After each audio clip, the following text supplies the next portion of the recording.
nation that continues year after year to spend more money on military defense than on programs of social uplift is approaching spiritual death. The source of all our mistakes is fear. Out of fear, great nations have been acting like cornered beasts, thinking only of survival. Every nation in every region now has a decision to make. Either you are with us or you are with the terrorists.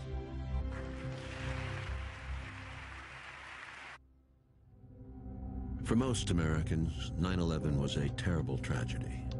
For George Bush and Dick Cheney, it was that plus more. A chance to implement the agenda that their neoconservative allies had been working up for decades. The project for the New American Century's recent report, called Rebuilding America's Defenses, had said the process of transformation is likely to be a long one, absent some catastrophic and catalyzing event like a new Pearl Harbor.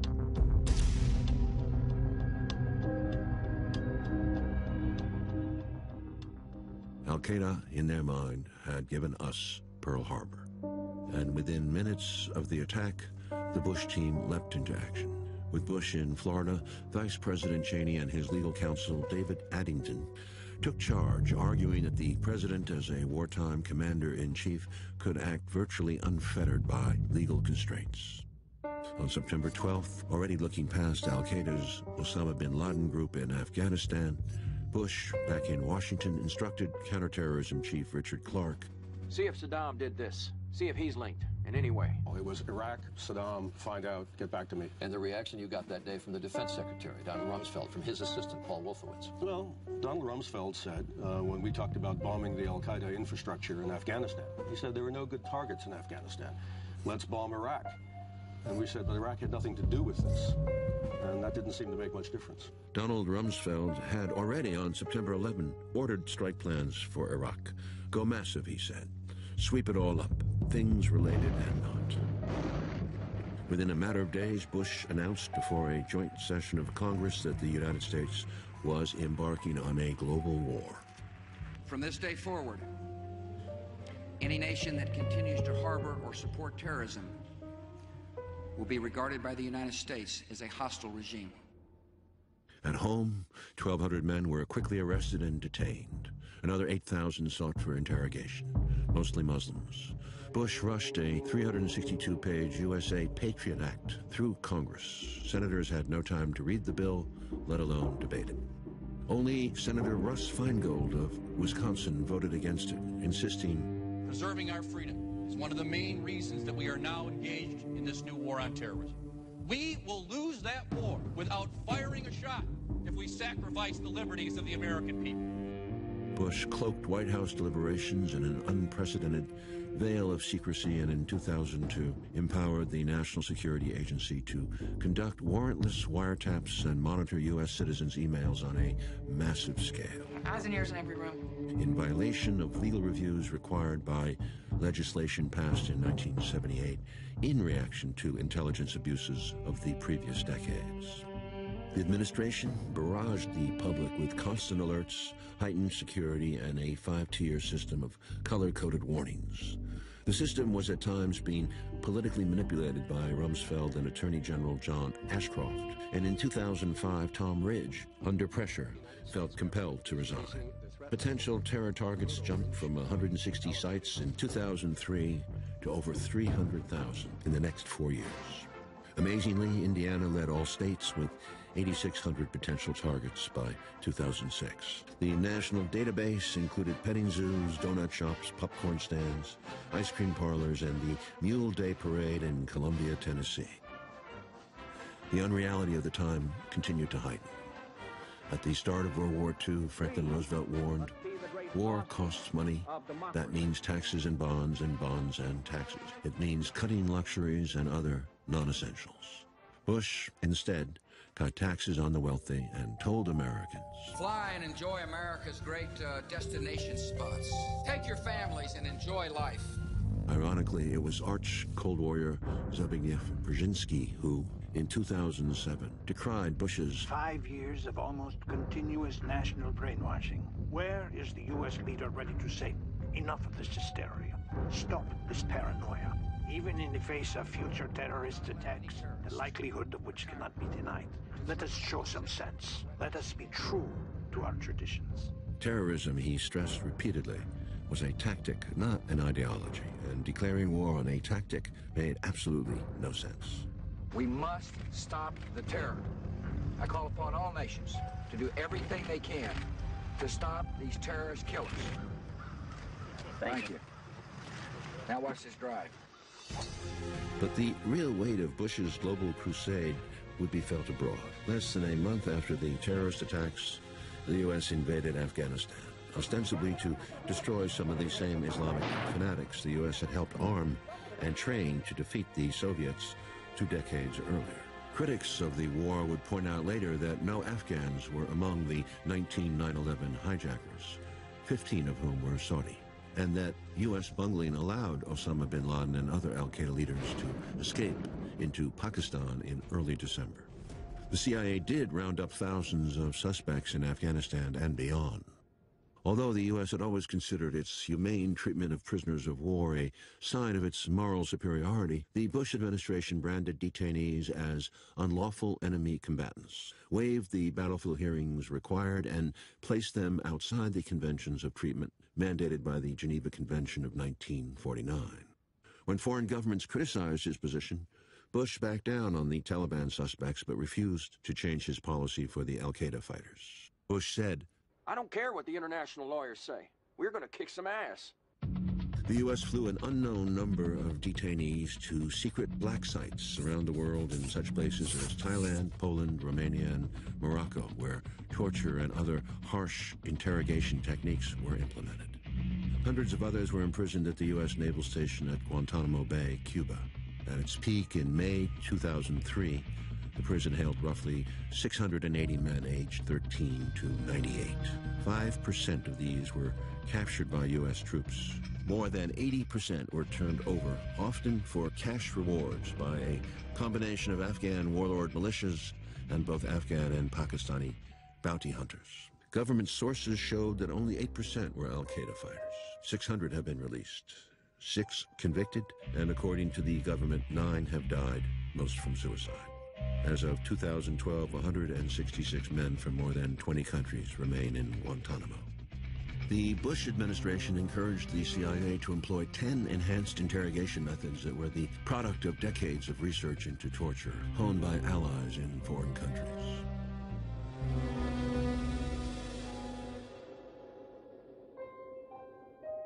In February 2004, Major General Antonio Taguba reported that his investigation had turned up numerous instances of sadistic, blatant, and wanton criminal abuses at Abu Ghraib prison in Iraq. There is no longer any doubt as to whether the current administration has committed war crimes. Arthur Schlesinger, Jr., a former Kennedy aide, said this torture policy was the most dramatic, sustained, and radical challenge to the rule of law in American history.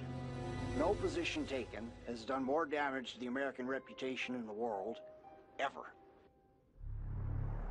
Although the security situation in Afghanistan worsened over the next 7 years and the U.S. presence grew from 2,500 to 30,000 troops, Afghanistan was a distraction to Bush. His attention was focused on toppling his father's old adversary, Saddam Hussein. Evidence from intelligence sources, secret communications, and statements by people now in custody reveal that Saddam Hussein aids and protects terrorists, including members of al-Qaeda. As had Bill Casey in the 1980s and Lyndon Johnson in Vietnam, Bush used false intelligence. There's no question that the leader of Iraq is an evil man. After all, he gassed his own people. We know he's been developing weapons of mass destruction. UN inspectors searched high and low, visiting sites identified by the CIA. They found nothing, but Bush insisted the WMD were there. The British government has learned that Saddam Hussein recently sought significant quantities of uranium from Africa. Bush told Bob Woodward of the Washington Post around this time, I do not need to explain why I say things. I don't feel like I owe anybody any explanations. These were extraordinary times.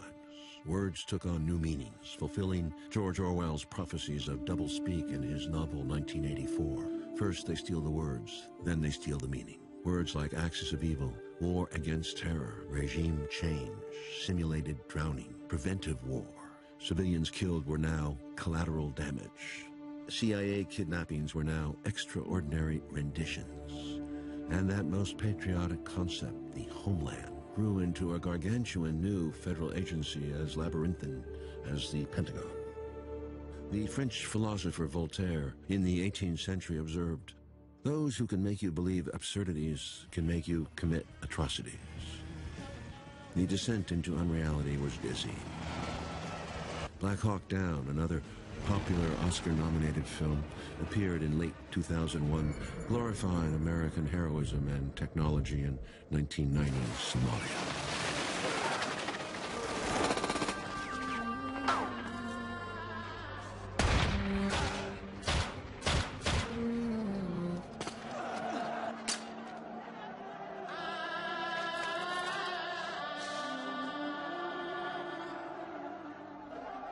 Through technology, video games became more and more lifelike. And on television, increasingly bizarre and fanciful reality game shows prospered in the ratings. Jenna, the tribe has spoken. U.S. media beat the drums of war. MSNBC, which was owned by General Electric, canceled Phil Donahue's popular primetime show 3 weeks before the invasion. Officials feared that the show would provide a home for the liberal anti-war agenda. At the same time, our competitors are waving the flag at every opportunity. And wave the flag they did. CNN, Fox, NBC paraded over 75 retired generals and officers, almost all of whom were later revealed to be working directly for military contractors. Pentagon officials gave them talking points, portraying Iraq as an urgent threat. Major newspapers and magazines, including the New York Times, advanced the same message. One Bush insider told journalist Ron Suskind that Suskind represented the reality-based community. But that's not the way the world works anymore. We're an empire now, and when we act, we create our own reality. When France, Germany, and Russia, as well as most of the Security Council, refused to support the U.S. position, Bush was furious and Rumsfeld sneered. You're thinking of Europe as Germany and France. I don't. I think that's old Europe. French fries in the congressional cafeteria were renamed Freedom Fries, just as sauerkraut became Liberty Cabbage during World War I. Bush laid out his new strategy in a speech to the cadets at West Point in June 2002. We must take the battle to the enemy, disrupt his plans, and confront the worst threats before they emerge. The U.S. would act unilaterally and preemptively to overthrow any government deemed a threat to U.S. security. Cheney had declared, "If there's a 1% chance Pakistani scientists are helping al-Qaeda build or develop a nuclear weapon, we have to treat it as a certainty in terms of our response." In the world we have entered, the only path to safety is the path of action, and this nation will act. 60 countries made it onto Bush's potential hit list, with Bush calling for a moral crusade, saying that the United States must defend liberty and justice because these principles are right and true for all people everywhere. Moral truth is the same in every culture, in every time, and in every place. It was a bold statement of American exceptionalism. Bruce Bartlett, who served in both the Reagan and first Bush administrations, explained, "This is why George W. Bush is so clear-eyed about al-Qaeda and the Islamic fundamentalist entity. He understands them because he's just like them. He truly believes he's on a mission from God. The whole thing about faith is to believe things for where there's no empirical evidence." I have a sense of calm, knowing that the Bible's admonition, "Thy will be done," is life's guide. In early October 2002, Congress empowered Bush to go to war against Iraq on his own authority whenever he deemed it appropriate, using whatever means, including nuclear weapons, he felt necessary. The resolution drew a direct connection between Iraq and al-Qaeda. Among those authorizing this were Senators John Kerry and Hillary Clinton. This would cost both of them dearly in their runs for president. Not all were fooled. Escalating this war and expanding this war does nothing in terms of our national security. It puts us more at risk. Iraq was not a haven for terrorists as it is now. Again, Iraq, Saddam Hussein, and al-Qaeda, there was no connection, and we have to dispel that notion so the American people know the truth. Millions of protesters hit the streets around the world. 3 million in Rome, 1 million in London, hundreds of thousands in New York. Time magazine surveyed several 100,000 Europeans. 84% thought the United States the greatest threat to peace. 8% thought Iraq was. Bush sent Secretary of State Colin Powell, the most respected member of his administration, before the United Nations to make a case for war. He told Powell, "Maybe they'll believe you." Saddam Hussein is determined to get his hands on a nuclear bomb. Powell spoke for 75 minutes. It was a thoroughly shameful performance, promoting false intelligence that Powell later called a low point in his career. But the speech, although it fell flat overseas, had the desired impact on U.S. public opinion. Support for the war jumped from 50% to 63%. The Washington Post pronounced the evidence on WMD irrefutable. The U.S., without a Security Council resolution, was moving inexorably towards war. The truth was even darker. For Bush, Iraq was only the appetizer. After devouring Iraq, the neocons had their eyes set on the main course. Pentagon officials foresaw a 5-year campaign with a total of 7 targeted countries, beginning with Iraq, Syria, Lebanon, Libya, Somalia, Sudan, and the biggest prize of all, Iran. It would be a war to remake the world, the neoconservative way. Talk of empire abounded. The New York Times Sunday magazine cover for January 5, 2003 read, "American Empire. Get used to it." Bush clearly was a man with a boldness of vision. He'd always exhibited an outlaw side as a younger man. Now he would outdo his towering father by going beyond the laws of nations. The 8-year war became the debacle critics predicted. Iraqi society was rent asunder. Like Vietnam, it warped America, polarizing it even further as costs and casualties mounted on all sides. Yet, remarkably, Bush won the 2004 election with a naked appeal to even more fervent patriotism. By 2008, when Bush left office with the most dismal poll ratings since Harry Truman, he had not only thoroughly mismanaged 2 wars, as well as the federal relief efforts for New Orleans in the aftermath of Hurricane Katrina, but most importantly, in the eyes of the public, he mismanaged the economy of the country, which nearly collapsed in 2008 and ensured the presidency to the Democrats. His successor, Barack Hussein Obama, child of a black Kenyan father and a white Kansas mother, who was raised in Indonesia and Hawaii, became at 47 President of the United States, evoking great hopes for change. His words and demeanor attested to the other side of America, constitutional, humanist, global, environmental. Obama had spoken out strongly against the Iraq War. What I do oppose is a dumb war. Financed by the Internet's multitude of small contributors, stunned the heavily favored and financed Democratic Party choice, Hillary Clinton, in the primaries. He now confronted an ex-military man, conservative John McCain, in the national election. The wind was at Obama's back. Perhaps not since Roosevelt in the early 1930s was there such populist anger at Wall Street and the unnecessary wars of empire. But then an unexpected thing happened. Obama betrayed his earlier promise and became the first candidate to run in a general election to reject public financing in favor of private financing without limits. McCain, who took the public option, was badly outspent 2-1. In this period, Obama turned quietly to Wall Street funders with deep pockets like J.P. Morgan, Goldman Sachs, and Citigroup, as well as General Electric and other defense contractors, computer giants, and the pharmaceuticals industry, Big Pharma, which reversed years of supporting Republicans, giving Obama 3 times as much as McCain. Few of Obama's supporters complained at the time. His victory in the national election was applauded across the world. A new America was here. Though conservatives would absurdly decry Obama as a socialist, by far the biggest winner in the election turned out to be Wall Street. Obama brought back the same economic team that under Clinton had done so much to deregulate the economy. The New York Times referred to them as a constellation of Reubenites, acolytes of the most powerful Treasury Secretary in decades, Robert Reuben.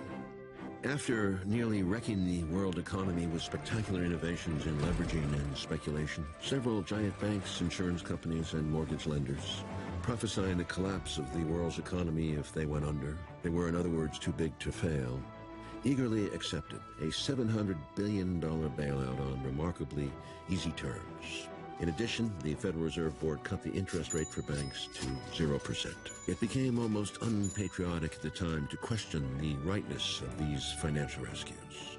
But there were those who wondered, could not some of these sicker financial entities be let go and broken up?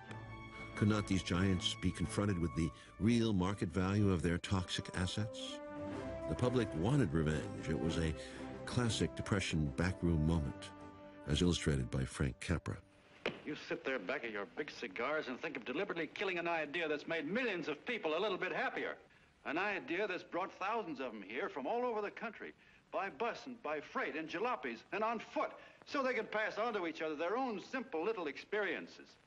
Why, look, I'm just a mug and I know it, but I'm beginning to understand a lot of things. Why, your type's as old as history. If you can't lay your dirty fingers on a decent idea and twist it and squeeze it and stuff it into your own pocket, you slap it down. Like dogs, if you can't eat something, you bury it. Former Federal Reserve Chairman Paul Volcker urged Obama to act. Right now, when you have your chance and the breasts are bared, you need to put a spear through the heart of all these guys on Wall Street that for years have been mostly debt merchants. But it didn't happen. The bailout was forced through a panicked Congress. The media applauded. The Treasury made no immediate demands that bankers make that money available in new loans to businesses or the public, or for that matter, cut their personal compensations. It made no demands that shareholders or bondholders absorb any losses. Taxpayers would fund the bailout alone. The biggest losers over time would be workers, pensioners, older people with savings, homeowners, small businessmen, students with loans, and those, especially African Americans, who lost their jobs to a surging structural unemployment problem. Many simply lost their tenuous grip on the proverbial American dream of joining the middle class. The myth of upward mobility was shattered. The bankers, or banksters as they were nicknamed during the Great Depression of the 1930s, had talked of voluntary restraint, but received record compensation packages for the next 2 years. Whereas CEOs in Britain and Canada earned 20 times as much as the average worker in 2010, and in Japan 11 times, in the U.S., CEOs made 343 times as much as the average worker. The number of billionaires went from 13 in 85 to 450 in 2008. While the minimum wage stagnated at $5.15 an hour from 1997 to 2007, the poverty rate was higher than at any time since the 1960s. The net worth of the average American family actually dropped almost 40%, from $126,000 in 2007 to $77,000 in 2010. By 2011, the top 1% had more wealth than the bottom 90%. Populist anger boiled over into the Occupy Wall Street movement, a kind of protest not seen since the 1930s. The right-wing Tea Party expressed a different kind of anger fueled by advocacy groups like Americans for Prosperity, largely funded by the conservative billionaire Koch brothers. The confused American public, not knowing who to blame for persisting economic hardship, handed the Republicans a sweeping victory in 2010's midterm elections. But only more gridlock and confusion pervaded Washington. Obama, who'd swept to office amid such euphoria, now walked a fine line, avoiding fatal mistakes, but failing to deliver on hope or change. During the 2008 campaign, the constitutional professor had promised transparency and the rule of law will be the touchstones of this presidency.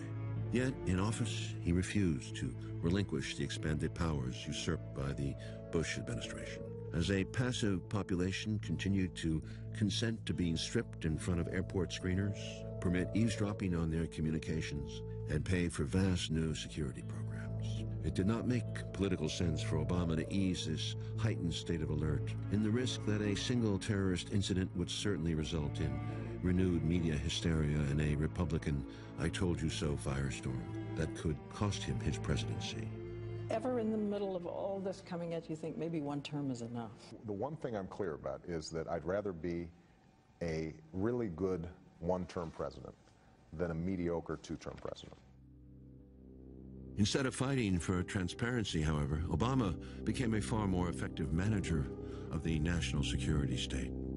Like Bush, he repeatedly invoked the state secrets privilege in lawsuits involving torture, extraordinary rendition, and illegal NSA eavesdropping. He blocked habeas corpus rights for enemy combatants, preserved military commissions, and authorized without due process the killing of a U.S. citizen in Yemen accused of having ties to al-Qaeda. Obama stunned civil libertarians when he took Bush-era investigations to the next level and began prosecuting government whistleblowers and reporters using the World War I-era Espionage Act. Only 3 cases had been brought in 92 years. Obama initiated 6 cases of dubious merit, most defendants claiming to have exposed unlawful activity in the government. Most prominent was Bradley Manning, an Army intelligence analyst in Iraq who leaked over 260,000 classified diplomatic cables and war reports, as well as videos, distributed by WikiLeaks, a non-profit whistleblower media organization. These revelations of U.S. war crimes in Iraq and Afghanistan and U.S. support for dictatorial regimes in the region proved to be a significant catalyst for the Arab Spring uprisings in Egypt, Tunisia, Yemen, Libya, and Bahrain. Nonetheless, Obama's administration has severely impaired the operation of WikiLeaks and threatens to prosecute its co-founder. These actions send a clear message to all whistleblowers. Commit war crimes like Bush and Cheney, and you walk free. Expose them, and you risk careers and huge fines. Or, like Manning, you rot in jail. One of the leading defenders of the new standards of conduct, Jack Goldsmith, former head of the Bush Office of Legal Counsel, reassured Cheney and other anxious neocons in an article saying that Obama was like Nixon going to China.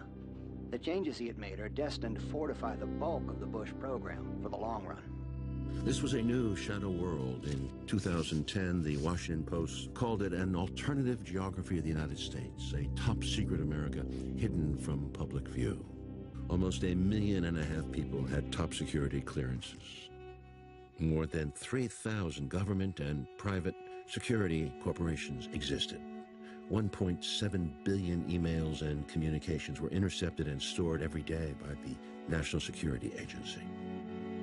Political commentator and constitutional lawyer Glenn Greenwald best described this truly radical change in our world when he wrote, "The core guarantee of Western justice since the Magna Carta was codified in the U.S. by the Fifth Amendment to the Constitution. No person shall be deprived of life, liberty, or property without due process of law." He might well have added the Fourth Amendment to the Constitution, the right to privacy and protection against unreasonable search and seizure. Without due process and the right to privacy, each of us is essentially living at the mercy of the surveillance state. All this in the name of stopping a terrorist threat blown wildly out of proportion. Obama's foreign policy seemed more reasonable than Bush's, repudiating the unilateralism and preemption that had so outraged world opinion. But the goal, embracing U.S. global domination, differed little, and even the means were frustratingly similar. In 2011, Bush's former NSA and CIA director, General Michael Hayden, took comfort in the powerful continuity between 2 vastly different presidents, saying that Americans have found a comfortable center line in what it is they accept their government doing. He called it a practical consensus.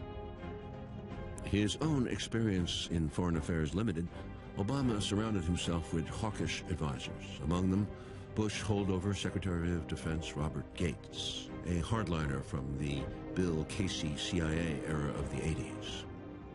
Hillary Clinton, as Secretary of State, was equally hawkish. In an early speech, Clinton presented a version of American history steeped in unvarnished triumphalism and historical amnesia. So let me say it clearly. The United States can, must, and will lead in this new century. The Third World War that so many feared never came. And many millions of people were lifted out of poverty and exercised their human rights for the first time. Those were the benefits of a global architecture forged over many years by American leaders from both political parties. It would be difficult to find and ask the millions killed over many decades of American interference in their countries what they thought. The people of Hiroshima and Nagasaki, the Philippines, Central America, Greece, Iran, Brazil, Cuba, Congo, Indonesia, Vietnam, Cambodia, Laos, Chile, East Timor, Iraq, and Afghanistan, among others.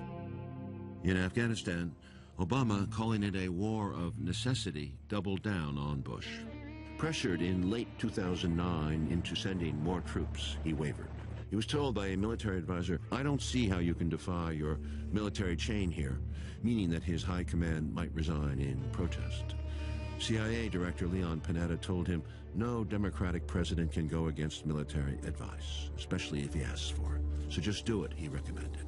Do what they say. When it came down to his decision, Obama did not show the courage of a John Kennedy. In December, he announced another 30,000 troop increase to reach almost 100,000, about the same number the Soviets had deployed in their disastrous invasion of Afghanistan. He announced the troop increase at West Point, reminding the cadets that the U.S. had invaded Afghanistan because it had provided sanctuary for al-Qaeda. But he neglected to mention that most of the preparations for 9/11 took place not in Afghanistan, but in apartments in Germany and Spain and flight schools in the U.S., or that only 50 to 100 of al-Qaeda's 300 cadre were actually left in Afghanistan, and that most were now in Pakistan, an ally. That the president waging two wars would receive the Nobel Peace Prize that same month was surreal in the first place. But when the world heard Obama's defense of American unilateralism and preemption, the meaning of the prize had been diminished, as it had by Kissinger 36 years earlier. I believe the United States of America must remain a standard bearer in the conduct of war. That is what makes us different from those whom we fight. Obama feared getting bogged down in Afghanistan as Johnson had in Vietnam. What the backward, dirt-poor, overwhelmingly illiterate Afghans needed was economic aid, education, and social reform. The U.S. spent $110 billion on military programs in 2011, but only $2 billion for sustainable development. With big U.S. money floating around as in Vietnam, corruption reached epic proportions. Mistrust between the supposed NATO and Afghan allies soared. The U.S.-backed President Hamid Karzai announced that he would support Pakistan if it should go to war with the U.S. By 2012, Afghan soldiers and police were killing U.S. troops with such increasing regularity that the forces had to be increasingly separated. Meanwhile, bedraggled, demoralized U.S. forces left Iraq in December 2011. Almost 4,500 U.S. troops would not come home. More than 32,000 wounded, many of them severely. Iraqi death counts ranged from 150,000 to over 1 million. 2 million Iraqis fled the country. The irony was exquisite. In deposing the Sunni Hussein, the United States had turned the new Shiite-dominated Iraq into a valuable ally of Iran, which ended up the war's biggest winner. Bush officials had estimated the Iraq war to cost $50 to $60 billion. Rumsfeld had called anything above $100 billion baloney. By 2008, when Bush left office, the U.S. had spent some $700 billion on the war, not including long-term care for veterans. Economists project total long-term costs as high as $3 trillion. Obama welcomed the troops home at Fort Bragg, North Carolina, ensuring that the end of the war would be as dishonest as its beginning. But we're leaving behind a sovereign, stable, and self-reliant Iraq. Unlike the old empires, we don't make these sacrifices for territory or for resources. We do it because it's right. Never forget that you are part of an unbroken line of heroes spanning 2 centuries. To your grandparents and parents who faced down fascism and communism, delivered justice to those who attacked us on 9/11. Thus sanctioning once again Bush's lie about the connection of 9/11 to Iraq. The words were barely out of his mouth before Iraq was racked with a new series of deadly suicide bombings. To this day, Iraq teeters on the edge of civil war. Among the two war's fiercest critics were the nation's mayors, who gathered in Baltimore in June 2011 and called for using $126 billion in savings from these wars to rebuild the nation's cities. The mayor of Los Angeles was quoted as saying, "That we would build bridges in Baghdad and Kandahar and not Baltimore and Kansas City absolutely boggles the mind." For the American people, deadened to these wars, a single bright spot in this foreign miasma came in May 2011. A bold cross-border raid at night by Navy SEALs killed Osama bin Laden, living comfortably in the shadow of Pakistan's premier military academy. In the euphoria the raid created in the U.S., celebrating the skill and power of the SEALs who had executed bin Laden vigilante style and dumped his body at sea, a new profile was created for Obama as, unlike Bush, an effective war president who would, by any means necessary, hunt down the enemy. In fact, really a wolf in sheep's clothing. After a firefight, they killed Osama bin Laden and took custody of his body. A celebrated movie even implied torture as effective in finding bin Laden, though in fact it had been ordinary police and espionage work that located him after almost 10 years. Forgotten country. Geronimo was KIA. Nonetheless, America's capacity for self-love was again in full flower, and there were no troubling discussions of bringing a wounded bin Laden back for imprisonment and trial, as the United States had done at Nuremberg, where the Nazi defendants were unmasked and diminished. But a trial was the last thing most Americans wanted. Those who accepted torture could tolerate vigilante justice. But who was the real victor here?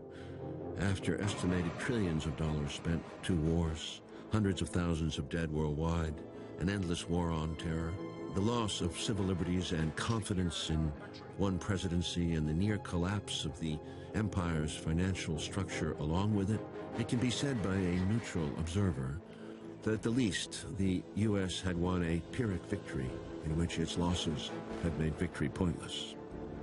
Bin Laden, with his twisted vision of a new caliphate, was dead, but had achieved far more than he ever dreamed. He goaded the largest, most powerful empire in history to reveal its worst nature.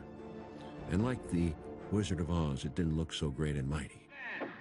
Who are you? Oh, I am the great and powerful Wizard of Oz. Bin Laden's martyrdom in the eyes of his followers cemented his place in the history books as a catalyst who weakened and perhaps helped destroy the old world order. Some might call him the Hannibal or Attila of Roman myth, a Robespierre to the old French order, Lenin to Tsarist Russia, even a modern Hitler to the British Empire, which came to its end in his wake. Bin Laden was gone, but what would the United States do now? Still tormented by its demons, it turned its gaze fully to China as a new threat, and persisted in treating Russia as an old one, as well as maintaining Iran, North Korea, and Venezuela as regional threats. Seeking to find a more efficient, leaner form of warfare, Obama in 2012 announced a 14% cut in future infantry strength to be compensated for by an increased emphasis in outer space and cyberspace. First used for surveillance in Vietnam, the drone, when equipped with missiles, was now becoming the modern face of warfare and Obama's weapon of choice. He personally began selecting those on the kill list. Prior to 9/11, the United States had opposed extrajudicial targeted killing by other nations, condemning Israel's targeting of Palestinians. But by 2012, the Air Force and CIA were deploying a 7,000 drone armada, used mostly in Afghanistan, Iraq, and Pakistan. Obama expanded its usage to Yemen in 2009, where there were fewer than 300 militants. By mid-2012, that number had increased to over 1,000 as a steady barrage of U.S. drone attacks outraged Yemeni citizens. By 2012, Obama added Gaddafi's Libyan supporters, Islamic rebels in the Philippines, and Somalia to the drone list. The repercussions of this style of warfare are yet to be experienced. The number of civilian casualties of these attacks are fiercely contested by the U.S. government and several human rights organizations. When the judge asked the Pakistani-born Times Square bomber how he could risk killing innocent women and children, he replied that U.S. drones were regularly killing women and children in Afghanistan and Pakistan. The cat was certainly out of the bag, and by 2012, more than 50 countries, some friendly and some hostile to the U.S., had purchased drones. Israel, Russia, India, and Iran claimed to have mastered manufacturing lethal ones, but the most dynamic program was China's. As with the nuclear bomb, a new arms race was on. Bush had continued Clinton's expansion of NATO bases closer to Russia, breaking his father's promise to Gorbachev. Obama expanded NATO to Albania and Croatia, and despite abandoning 500 bases in Iraq, the Obama administration, in addition to an estimated 6,000 bases in the U.S., is maintaining close to 1,000 overseas bases that span the globe. The U.S. had, by late 2007, gained a military presence, according to Stanford's Chalmers Johnson, in 151 of 192 UN member nations.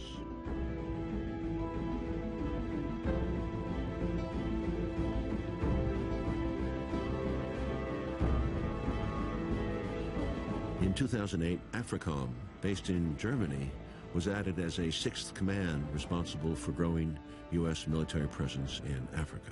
SOUTHCOM, based in Miami, was reorganized in 2010 to increase U.S. military presence in Latin America with bases and surveillance systems, counter-drug and counter-insurgency programs targeting manifestations of radical populism, as seen in Venezuela.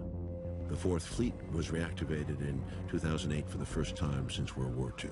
The Navy now has 10 carrier strike groups patrolling international waters. America's Navy, a global force for good. In 2011, the U.S. sold an astonishing 78% of the world's arms. During the Bush years, Pentagon spending more than doubled to $700 billion. Although the real Pentagon budget blurs into secret functions and different departments of government, by 2010, according to the National Priorities Project, the U.S. actually spends an estimated $1.2 trillion out of its $3 trillion annual budget on military, intelligence, and homeland security. A full spectrum dominance of land, sea, air, space, and cyberspace.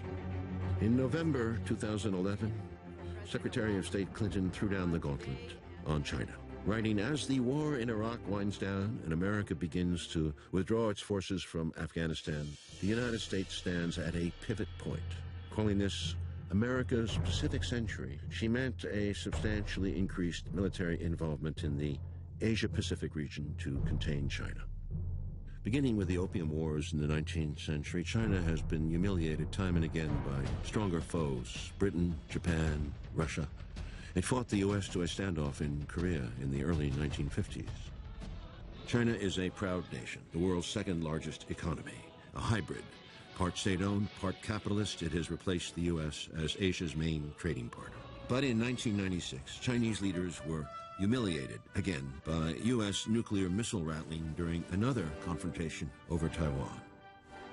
And with its economic interests and shipping lanes to protect, it set out to modernize its military. In 2012, the Pentagon estimated Chinese expenditures of $160 billion. But given the secrecy of the Chinese system, the real budget is unknowable at this time. Although it has only one foreign base, its hard line over disputed oil, gas, and mineral-rich islands and territories in the East and South China Seas have escalated tensions with its regional neighbors.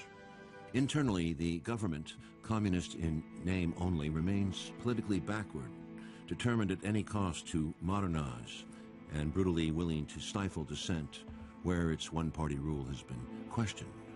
Western democracies, while doing business with China, have condemned these policies to little avail. But more ominously, China has again attracted the wrath of China-bashing American hardliners whose animosity dates back to the McCarthy era. A new face-off is in the works. The U.S. has returned to Asia, seeking new alliances, rebalancing its fleet, deploying its top stealth warplanes to bases within striking distance of China by 2017.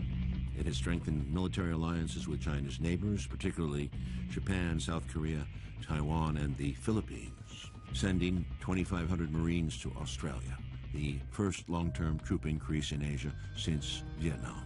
The Chinese were deeply angry over the Obama administration's new arms sales of some $12 billion to Taiwan in 2010 and 11.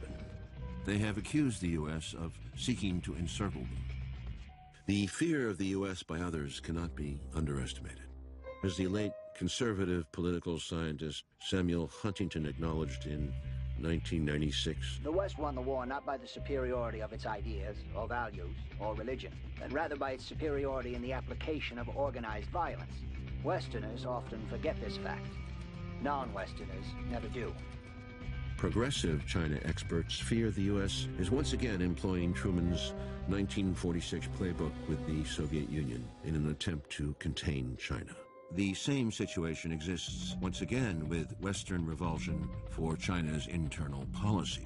But this time, holding $1 trillion in U.S. Treasury bonds, the Chinese could imperil the U.S. economy in ways the Soviets never could. Historian Alfred McCoy delineated the real stakes when he wrote, "As early as 2020, the Pentagon hopes to patrol the entire globe ceaselessly, relentlessly, via a triple canopy space shield, reaching from stratosphere to exosphere, driven by drones armed with agile missiles. The triple canopy should be able to blind an entire army by knocking out ground communications, avionics, and naval navigation." But as McCoy cautions, the illusion of technological invincibility and information omniscience has failed arrogant nations in the past, as the fate of Germany in World War II and the U.S. in Vietnam attest. With tragic irony, McCoy reminds us that the U.S.'s veto of global lethality might be an equalizer for any further loss of economic strength, and that the U.S.'s fate might well be determined by which comes first in this century-long cycle: military debacle from the illusion of technological mastery, or a new technological regime powerful enough to perpetuate U.S. global dominion.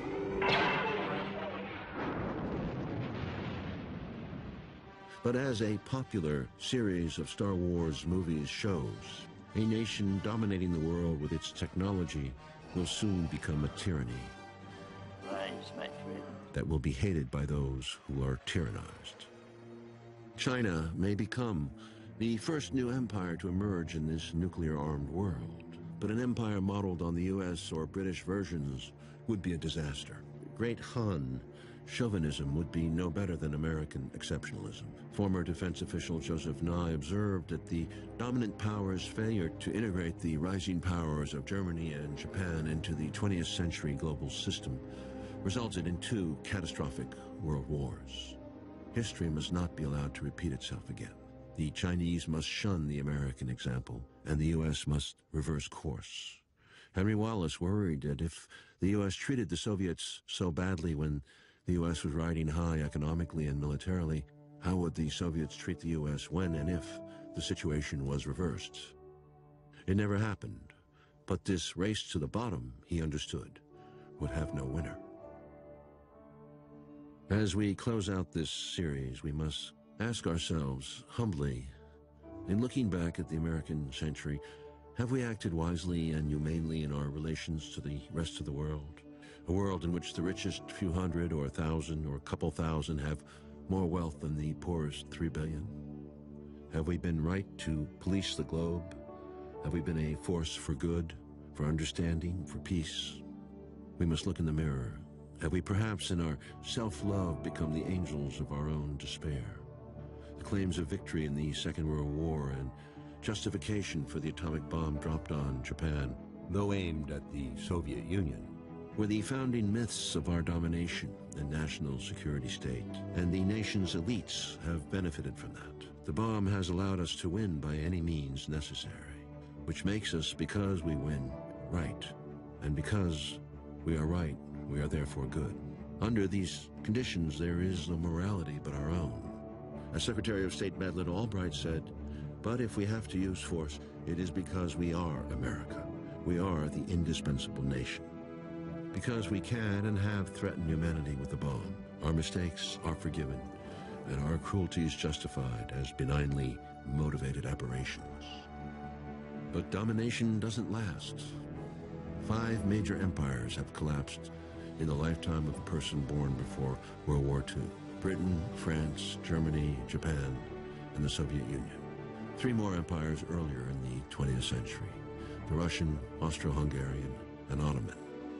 If history is a barometer, the United States domination will end as well. We wisely resisted becoming a colonial empire, and most Americans would deny all imperial pretensions. Perhaps that is why we cling so doggedly to the myth of American exceptionalism, American uniqueness, benevolence, generosity. Maybe in that fanciful notion lies the seeds of American redemption, the hope that the United States will live up to that vision which seemed within grasp in 1944 when Wallace almost became president, or 1953 when Stalin died with a new U.S. president in office, or JFK and Khrushchev in 1963, or Bush and Gorbachev in '89, or Obama in 2008. History has shown us the curve of the ball could have broken differently. These moments will come again in a different form. Will we be ready? I think back to Franklin Roosevelt on the last day of his life, cabling Churchill. I would minimize the Soviet problem as much as possible, because these problems, in one form or another, seem to arise every day, and most of them straighten out. Calming down the situations that occur, letting things happen without overreacting, seeing the world through the eyes of our adversaries. This way lies in sharing in the needs of other countries with true empathy and compassion, trusting a collective will of this planet to survive the coming period, ending the threats of nuclear annihilation and global warming. Can we not surrender our exceptionalism and our arrogance? Can we not cut out the talk of domination? Can we stop appealing to God to bless America over other nations?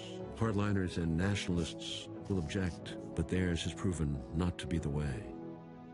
A young woman said to me in the 1970s, "We need to feminize this planet." I thought it strange then, but now I realize there's power in love, real power in real love. Let us find a way back to respect the law, not of the jungle, but the law of civilization, by which we first came together and put aside our differences to preserve the things that matter. Herodotus wrote in the 5th century before Christ, "The first history was written in the hope of preserving from decay the remembrance of what men have been." And for that reason, the history of man is not only one of blood and death, but one also of honor, achievement, kindness, memory, and civilization. There is a way forward by remembering the past. And then we can start, step by step, like a baby reaching for the stars. For in the final analysis, our most basic common link is that we all inhabit this small planet. We all breathe the same air. We all cherish our children's future.